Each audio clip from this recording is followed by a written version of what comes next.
Hey you guys, it's Rachel here with Senza Tempo Cane Corso. So I'm gonna try to film this. Oh my god. You don't even swim, do you? You just sink. She's like, I don't know, mother. Come on, Nirvana. I'm trying to get her to go after a stick, but as soon as she gets into water that is too deep for her to stand, she like gives up. Good girl, Nirvana. That's a good girl. Look at you swimming. What a good girl. That's a good girl. That's a good girl. That's a good girl. Oh, look at Hefe. Now he's learning. Oh, how sweet. Good girl, Nirvana. Good girl. No, get down, Bull Terrier. Good girl. Watch out. He's going to get you. She's like, you better watch out, punk. Oh, I can see there's dirt trailing. So, okay, yeah. So Hefe is still, they're kind of walking on the ground. I thought she was really swimming, whatever. I think she kind of was, but then they got towards the soil in the middle. Come on, Nirvana, back over here. Come, girl. Come. She's like, nah, walk around. Come on. Come here. I'm so glad she's finally swimming. It's a fantastic exercise for dogs. Very low impact. Really good for large breed dogs to swim. Good girl, Nirvana. Good girl. Sometimes you just have to wait for it to get hot enough for them to actually swim, though. Dude, these dogs. Good girl, Nirvana. Good girl. Good girl.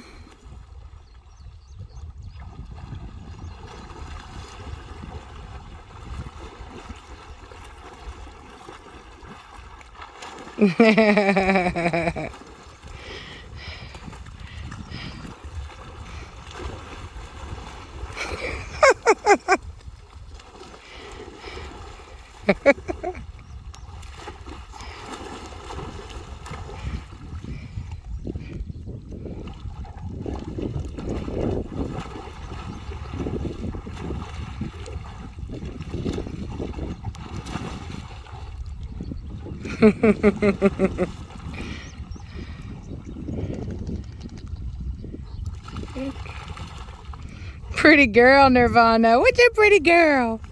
What's a pretty girl? What's a pretty girl? Are you a pretty girl? Yes, you are. Yes, you are a pretty girl. Yes, you are. My Bull Terrier is so dirty right now. Like, so dirty. Her breeder wants me to put more weight on her. Bull Terriers are always kept so fat, man. They're like Labradors. Like, everybody that has a Labrador, well, not everybody, but a lot of people have fat Labradors. And Bull Terriers are the same way, man. I don't know why certain breeds are like, you know, more commonly kept fat, but my Bull Terrier will not be fat. I will not do that. I don't like it.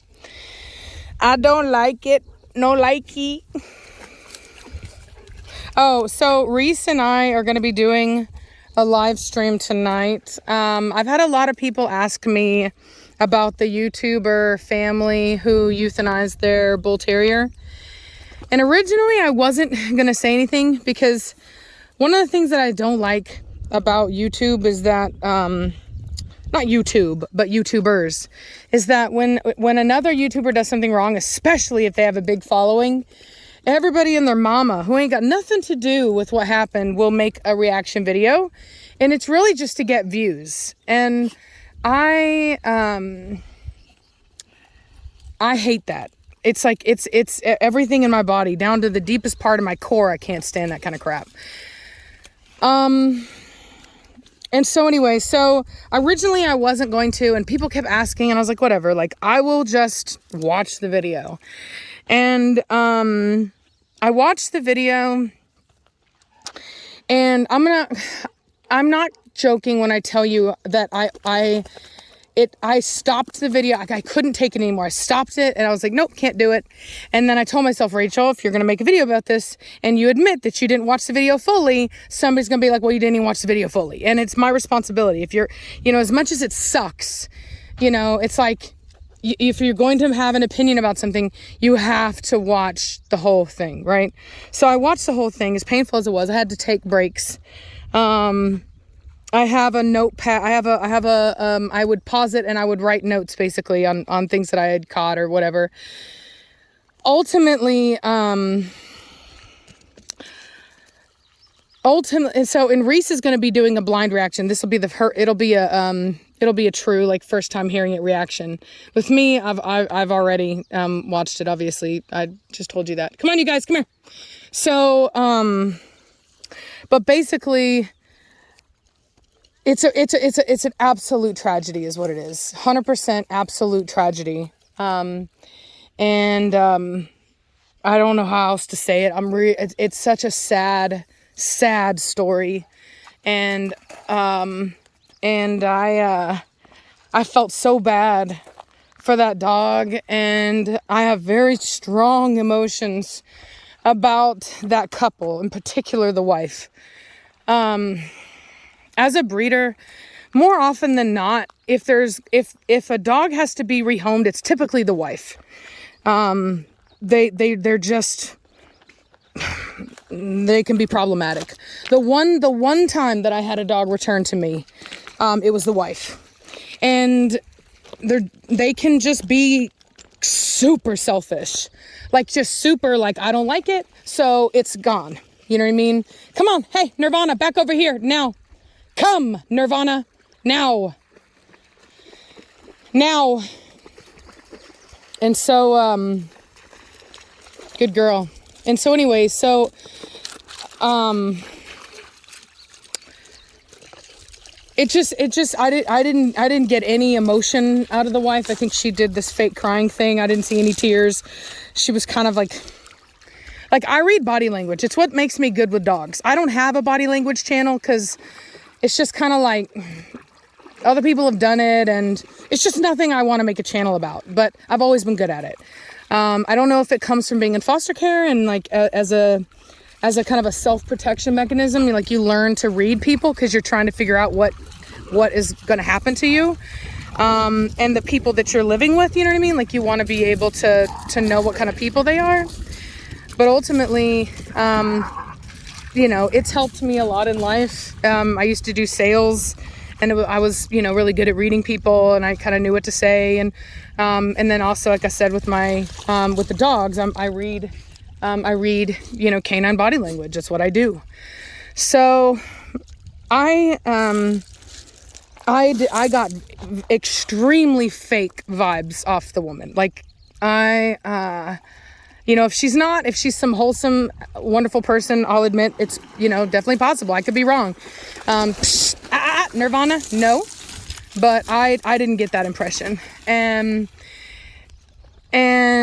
most people who have had an animal euthanized for whatever reason, just talking about it, I don't care if it's been a year, they just start bawling, you know what I mean? And wow. That's not at all the impression that I got at all. Like, I was just, and the worst part about it is, right, this is basically what I got out of it, is they had a dog, they had a bull terrier, and the bull terrier was attacked and developed fearful reactivity due to being attacked, and was never given any training. If they did give the dog training, they certainly didn't mention it in the video. So the dog did not receive training, and they basically kind of did this thing where it's like I've people do this when they have dogs they can't handle. Instead of seeking out help, they just kind of learn to live with the dog, and so they kind of like arrange their life around the dog. And then inevitably it doesn't work out, and then they blame the dog instead of themselves for actually getting the dog help so that it wouldn't act that way anymore. And so then we hear, apparently there was one incident we don't get any details on as to why the dog was involved in an aggressive incident with a person. We don't know the story on that. And then just that they were thinking of killing him then. And it's like, well, we've been thinking about killing this dog for a long time now, and it finally just came down to it. We just had to go ahead and put him down. And I love how she says, like, we put him to sleep. No, you euthanized your dog. You did not put him to sleep. He is not asleep. He is dead. So anyway, so move. So on top of that, they have this dog with, reactivity issues and apparently aggression issues. And so the kid apparently the kid is like basically torturing the dog, right? And I want to be very clear on this. I'm not blaming the kid. Kids are notoriously torturous to animals. Like, I don't know why they are, but they are. Even I was like a terror to my dogs. I wasn't like horrible, but I think when I was like 5, I tried to like toss my cat through a basketball hoop. Like, I was stupid, right? Kids are stupid. They do stupid crap like that. You know what I mean? And I wasn't even thinking about it. I was just a stupid kid. And, if you're supervising, there's a big thing of wind, a big blow of wind, and I'm trying to make sure it doesn't mess up the video. So if you're a responsible adult with children, you're monitoring young children with animals, because inherently children push boundaries. They push it with their parents. They push it with people in the siblings, daycare providers, and they're going to push boundaries with the dogs as well. And the dogs are going to set limitations no differently than the people would. The only difference is that dogs don't have voices to really do it other than growling, and they have their mouths. You know what I mean? That's what they do. And so this kid apparently was left alone with this dog long enough for this child. And mind you, I have a teenager. This child was able to grab onto the bull terrier's ear, which is a firm ear, right? These ears stand up straight. They're kind of firm. They're not soft like a beagle ear. And, was able to grab on and hold on to this dog's ear for so long that it actually caused the ear to swell up in cauliflower, which I believe he even said it caused like some permanent scarring. Now, I don't know about you, but I would love to hear from other parents in the comment section. How many of you can imagine a young child, like how long it would take to hold on to a dog's ear to cause it to cauliflower like that?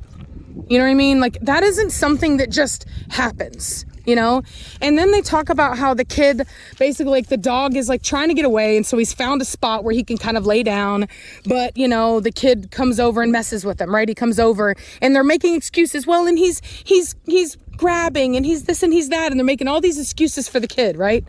And as if the dog is just supposed to put up with this crap. And so the dog apparently is like getting up and moving away, right? He's avoiding. He put up with the abuse. He didn't bite, even though that must have been tremendous pain. And now he's just trying to avoid the kid. And they're whatever, I guess. They just don't care. I guess everything's fine because the kid's not being mauled. And then eventually the kid goes and gets into the dog's food and gets bit in the face. Now, apparently it wasn't an attack, as she says, but then later on she calls it an attack. And it wasn't apparently like super serious. And then the husband says that he wanted to take the dog immediately and euthanize it.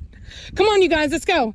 And I'm just sitting here to myself like, oh my God, did he really just say that his dog that's been basically harassed and abused by his kid finally tries to set a boundary with this child, which the dog is probably the only one that's setting a boundary with the kid, and he wants to kill it. And he didn't even seriously injure the kid. Hey, come on, Nirvana, out now. Let's go. Move it. Get out of there now. Now. Come. Get out of it now. I don't know what's in there, but I bet you it's nothing good. And the worst thing is, this is another thing, right? These are the kind of people I talk about, right? It's not working out. They didn't get him any training.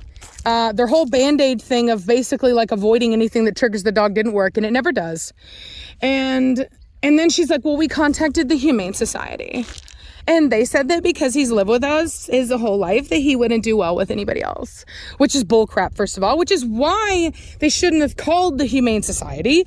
They are not behaviorists. They're not breeders. They're not trainers. They take in large amounts of money to stop breeders, and I'll just say this, the Humane, all of those organizations are very different than the way that they present themselves. But still, let's just say that they were. Let's just say that they're just a fantastic, absolutely innocent, nothing wrong, God-giving, fantastic, miracle organization that just, does nothing wrong. Let's just say that that's exactly what they are.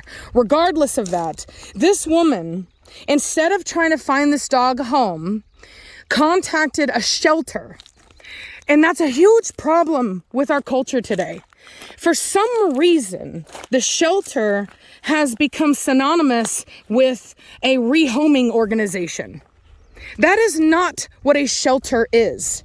A shelter is for emergency cases where dogs have nowhere to go and they were abandoned or abused or whatever, and those animals need a home. Not your family pet that you can't handle anymore and you don't want to be bothered with finding the dog a home.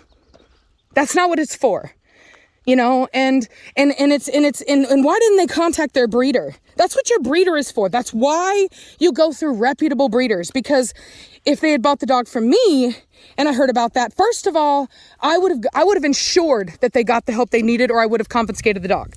All of us do that. If you can't handle the dog, we will take it, because we're not going to allow our dog to be in a situation like this that's dangerous.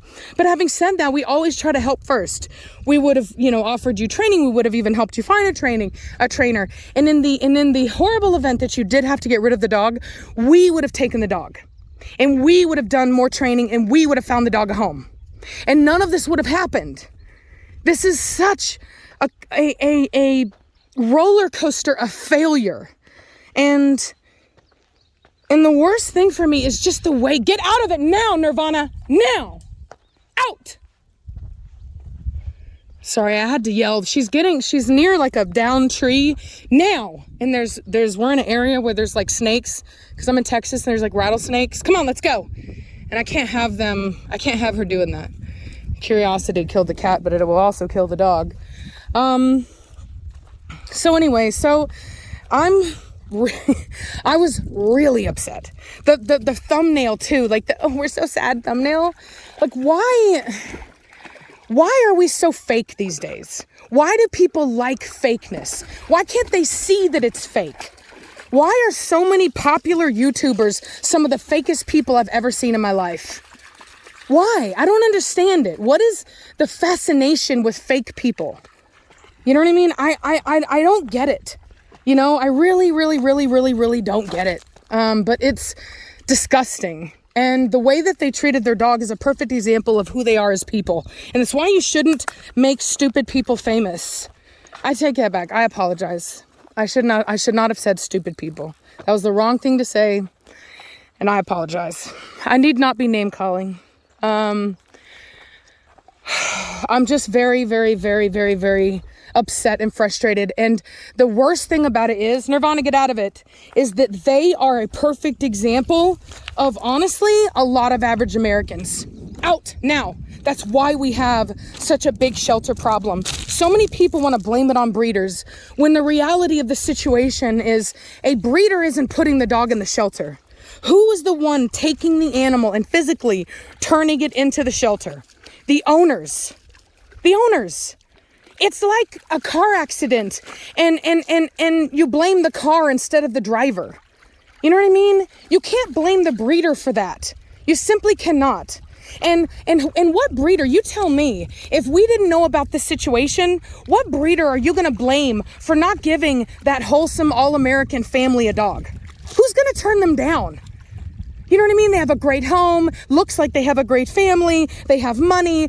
How is a breeder supposed to know that a family like that is going to do such a horrible job with their dog? You can't put that on us. Everybody wants to blame breeders. You can't blame us for this. This is an owner problem. And until people start putting the blame where the blame lies, it will continue to be a problem. Period. And Reese and I are going to do a video going over this whole thing. We're literally going to go piece by piece. But I kind of had to, I was like, Reese, when can you do the R&R? I was like, I need to talk about this. And she was like, oh, wait, tomorrow. And I was like, no, not tomorrow. I was like, and she's like, okay, I can make time tonight. I'm like, all right. But I was like, I gotta let a little out. I gotta let a little bit of steam out. And just know that it's gonna be on like Donkey Kong tonight when Reese and I comment on this, because she hasn't seen it yet. And we're gonna try to be polite and fair and all this stuff. But you have to understand that we are humans too, and we're breeders, and we hate to hear about this kind of stuff. You know what I mean? We absolutely hate to hear about this kind of stuff. So I'm like a teapot, and I needed to let a little bit of steam out, but I still got lots more for tonight. So tune in and hear what we have to say. Two responsible, educated, long-time breeders, accomplished breeders. And hear what we have to say about it and why we have to say what we have to say about it. And maybe we can all work together to just stop this, man. We need to raise awareness. Shelters are not rehoming agencies. It's not Goodwill. It is not. It is not a place where you drop off your dog and you hand off the responsibility to them and you say, well, they're a rescue and they would be better at finding a home. No, they're a human being just like you're a human being. Okay? A rescue isn't any more, you know how many, like I could understand it if rescues had a 0 return rate, but they don't. A lot of people return rescue dogs, and a lot of people get rescue dogs and it ends up being a bad fit and they get hurt or whatever. Like the idea that somehow this rescue is this like perfect place, especially like as something as broad as the Humane Society, you know what I mean? She didn't even contact a breed specific rescue, like a bull terrier rescue. You know how many dogs, oh my God. Do you know how many dogs are in rescue and they literally have, like, it'll say, this dog has to go to a home with no children, no other dogs. You know what I mean? Like, there are people that are hermits that never leave their house. They don't even want to go anywhere. They're just looking, that dog could have been somebody's just couch buddy. It could have had a life. You know what I mean? But no, because these people failed. And anyway, that's all I gotta say about it. Look at this mess. I don't even, yeah, I'm gonna have to clean that up. Anyway, I'm gonna talk to y'all later.